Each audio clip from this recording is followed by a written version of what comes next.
Okay, let's dive into this. Welcome to The Explainer. Today, we're exploring a mind-bending connection that, honestly, it might just completely change how you see the entire universe. We're looking at this fascinating bridge between modern theoretical physics and ancient Eastern texts, specifically the Bhagavad Gita. I mean, what happens when the absolute cutting-edge science of the 21st century suddenly sounds like it was written literally thousands of years ago? Well, let's find out. So let's start with kind of a bizarre question. What could dark matter, one of the most elusive, confusing concepts in modern astrophysics, what could that possibly have in common with a text that's over 2 millennia old? It sounds like an impossible connection, right? But stick with me here, because we are setting up for this incredible aha moment where strict, rigorous science and ancient wisdom meet perfectly in the middle. To really wrap our heads around this mystery, think about the number 80%. Physicists estimate that up to 80% or even more of the matter in our universe is made up of something called dark matter. And the crazy part? It's completely invisible. It doesn't interact with light, it doesn't do electromagnetism, it's just there. It's a mystery that has completely baffled the scientific community for decades. We absolutely know it's there, but we just can't see the stuff. And this whole thing all started with what scientists call the missing mass problem. So back in 1933, there was a Swiss astrophysicist named Fritz Zwicky, and he was looking at the Coma cluster of galaxies. He noticed something really bizarre. The visible matter, the stars and galaxies we can actually see through a telescope, didn't have nearly enough gravity to hold the cluster together. They were moving so incredibly fast that without some unseen gravitational glue, the galaxies should have just flown apart. It's kind of like riders on a spinning merry-go-round who'd go flying off if not for some invisible seatbelt. Something unseen was providing the space and the structural integrity to hold the whole shebang together. All right, let's move to and see how this builds. We're going to pivot from the sterile whiteboards and strict mathematical laws of a modern physics lab straight onto the ancient, dusty battlefield of Kurukshetra. This is the epic setting of the Bhagavad Gita. And specifically, we're going to look really closely at Chapter 7, which is where the warrior Arjuna is receiving ultimate knowledge from Lord Krishna. Right, so in Chapter 7, verse 4, Krishna actually outlines the fundamental building blocks of the universe. He describes an eightfold material nature, which is known as Prakriti. That's earth, water, fire, air, space, mind, intellect, and false ego. Now, while the tangible elements, things like earth and water, are easy enough to grasp, I want us to focus really closely on that fifth element, space. In Sanskrit, the word used here is Khaṁ. So the crucial point is, what exactly is Khaṁ? Well, ancient texts define it as an invisible, all-pervading element that provides the accommodating space for existence. Think of it like the invisible Wi-Fi signal in your house, or maybe the unseen structural scaffolding inside a massive skyscraper. It's completely invisible to the naked eye, yet it holds the entire framework together. It fills the emptiness so things can actually function. The Gita explicitly described this Khaṁ thousands of years ago, giving it the exact same qualities as the dark matter that modern science is literally spending billions trying to detect today. And dark matter isn't the only striking parallel here. As we map these concepts out, it's absolutely amazing how the Bhagavad Gita acts almost like an ancient scientific framework. We just saw how the element of Khaṁ lines up perfectly with dark matter. But as we continue through Chapter 7 and the surrounding teachings, we actually see that the Gita's description of the transformation of the soul maps flawlessly to the first law of thermodynamics. And then, later on, the revelation of the universal form mirrors quantum entanglement. So, let's break these energy laws down next.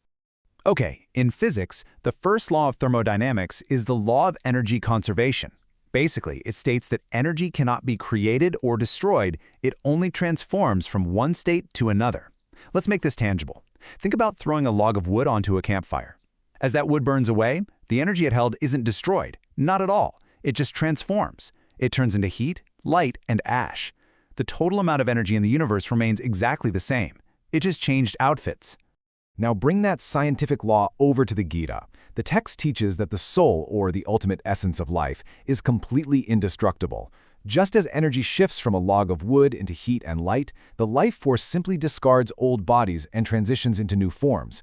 It never actually ceases to exist. This ancient concept of an indestructible, transforming life force is a direct, perfect mirror to our modern scientific law of energy conservation. It's really wild when you think about it. But energy doesn't just sit there in a perfect, tidy little state forever. It changes, and it degrades. And that brings us to the second law of thermodynamics, entropy. In physics, entropy is essentially the measure of disorder. Left to their own devices, physical systems naturally drift towards chaos and randomness.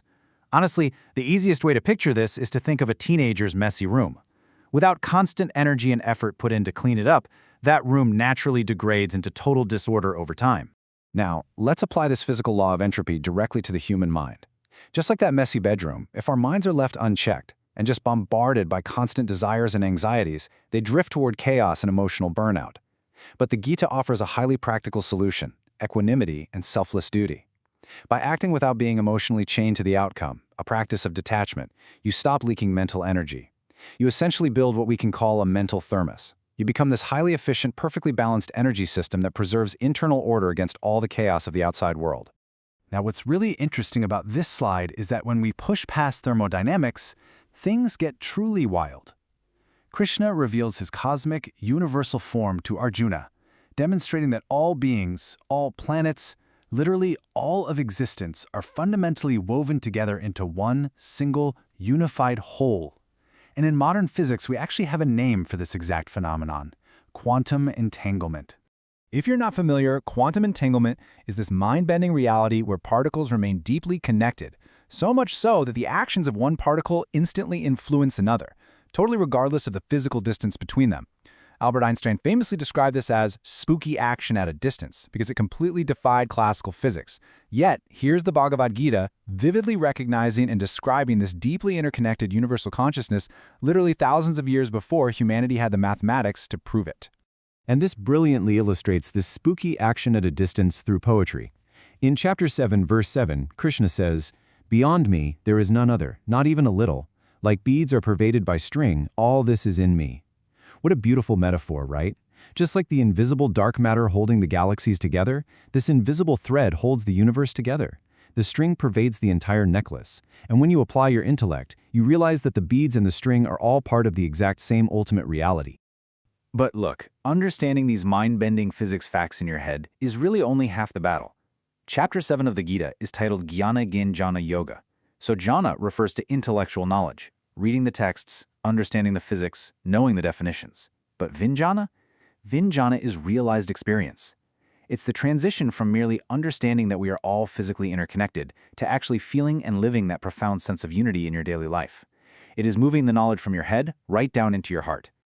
Which brings us to our final question for this explainer. How will recognizing this ancient, quantum interconnectedness actually change the way you interact with the world tomorrow?